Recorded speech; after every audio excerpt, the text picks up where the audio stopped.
రేవంత్ అన్నకు నమస్కారం. మాది మా మహిళలందరి నుండి మాకు నిన్ననే శుభవార్త వచ్చింది. ఇవాళ మీరు కరెంటు బిల్లు కట్టద్దు ఈ నెల అని చెప్పేసి ఆయన మాకు చెప్పి వెళ్ళిండు. జీరో వచ్చింది, మీరు కరెంటు బిల్లు కట్టద్దు అని చెప్పారు. మాకు చాలా సంతోషమైంది.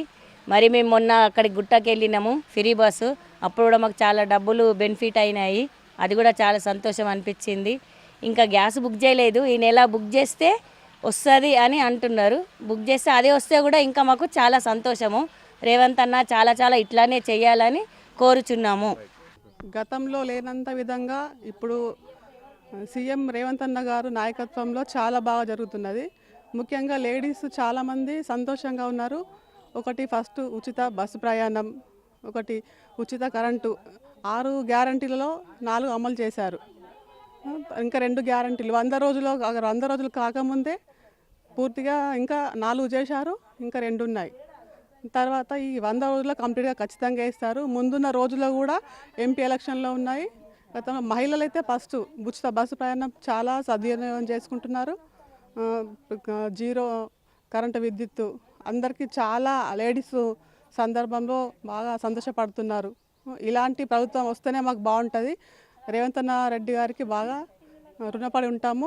ఎంపీగా ఎలక్షన్లో కూడా అన్నట్టుగా ఎన్ని సీట్లు రావాలో అన్ని సీట్లు వస్తాయి.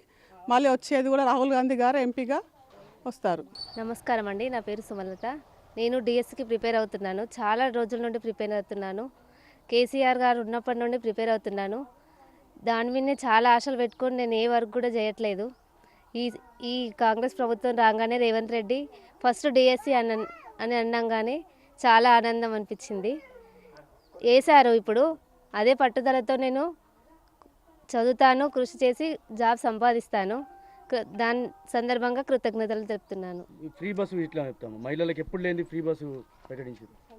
సంతోషంగానే ఉంది, కానీ దాంతోపాటు ఇబ్బంది కూడా ఉంది. చాలా ఇబ్బంది పడుతున్నారు మహిళలు. బస్సులు సరిపోవడం లేదు. ఆ విధంగా ఇబ్బంది కూడా ఉంది, ఆనందంగా కూడా ఉంది. అది ఎవరికి కావాలంటే ఓన్లీ పేదవారి కోసం ఉండాలి. అందరి కోసం అనేసరికి కార్లు ఉన్న వాళ్ళు కూడా బస్ కోసం, కార్లు పక్కన పెట్టి బైకులు పక్కన పెట్టి బస్ కోసం రావడం, అలా అది కూడా ఇబ్బందిగానే అనిపిస్తుంది. అంటే టోటల్ ఏం చెప్తాం, మహిళలకైతే ఫ్రీ బస్ పెట్టారు. మహిళల కోసం అయితే ఫ్రీ అని సంతోషంగానే ఉంది. మహిళనే కాదు కదండి, పేదవారు అంటే మగవాళ్ళు కూడా ఉంటారు కదా, వాళ్ళ కోసం కూడా. కానీ అది గుర్తించాలి, పేదవారి కోసం అని ముఖ్యంగా.